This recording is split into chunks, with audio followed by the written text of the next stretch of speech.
राजा ने सबसे सुंदर लड़की को रानी बनाने के लिए एक विशेष मानव ढांचा मंगवाया। उन्होंने घोषणा की कि जो भी लड़की इस ढांचे में फिट हो सकेगी वह रानी की उम्मीदवार बनने की हकदार होगी। पहले दौर की चयन प्रक्रिया के बाद अंत में केवल 3 सुंदरियां बची, जो है मिस्र की राष्ट्रीय देवी अन्ना, सेंट पोलो की सुंदर राजकुमारी लीसा और साधारण परिवार से आई लड़की चुई हुआ।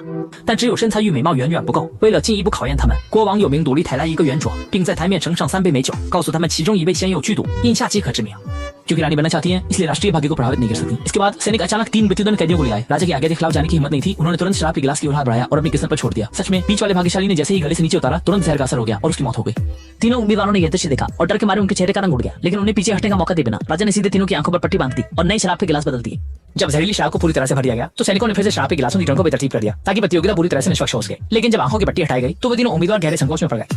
हालांकि वे सभी ताज पहनने की लालसा रखती थी, लेकिन एक तिहाई मौत के जोखिम का सामना करते हुए कोई भी पहला कदम उठाने की हिम्मत नहीं कर सका। राजा ने यह देखकर उन्हें पीछे हटने का मौका दिया, लेकिन साथ ही चुनाव की योग्यता भी खोने की चेतावनी दी।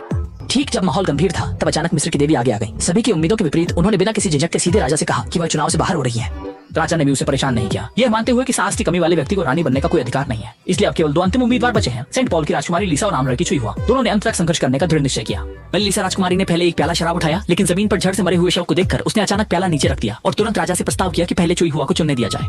वहाँ मौजूद सभी लोग उसकी चालाकी को समझ गए, लेकिन चुई हुआ ने जरा भी पीछे हटने का संकेत नहीं दिया, बल्कि बिना हिचकिचाए शराब का प्याला उठाया और एक ही घूंट में पी गई। इस साहस ने सभी को हैरान कर दिया। अब बारी थी ली शागोंगचू की चुनाव करने की, लेकिन वो 2 प्यालों के सामने असमंजस में थी। काफी देर तक सोचने के बाद आखिरकार उसने कांपते हुए दाहिने तरफ का प्याला उठाया, लेकिन जैसे ही प्याला होंठों को छूने वाला था वो अपने अंदर के डर को नहीं जीत पाई। उसने प्याला नीचे रख दिया और जोर जोर से रोने लगी। राजा ने यह देखकर घोषणा की कि वह डर के कारण अयोग्य हो गई है, लेकिन अगले ही पल चुई हुआ ने अचानक प्याला उठाया और दृढ़ता से दूसरी प्याली भी पी ली।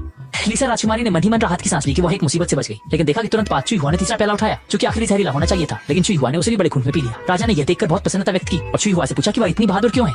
और चुई हुआ ने भी सहजता से जवाब दिया कि उसने शुरू से ही देख लिया था कि यह केवल राजा द्वारा रखा गया एक परीक्षण है, और उसने निष्कर्ष निकाला कि तीनों प्यालों में कोई जहर नहीं है। वास्तव में जैसे ही उसने यह कहा, पहले गिरा हुआ मृत्युदंड प्राप्त व्यक्ति भी खड़ा हो गया। सब कुछ बिना कुछ कहे ही उसके निर्णय की पुष्टि कर रहा था। अपनी इस बुद्धिमत्ता और अद्वितीय साहस के बल पर अंततः चुई हुआ ने परीक्षा सफलतापूर्वक पार कर ली और राजा ने गंभीरता से घोषणा की कि वही एकमात्र रानी है।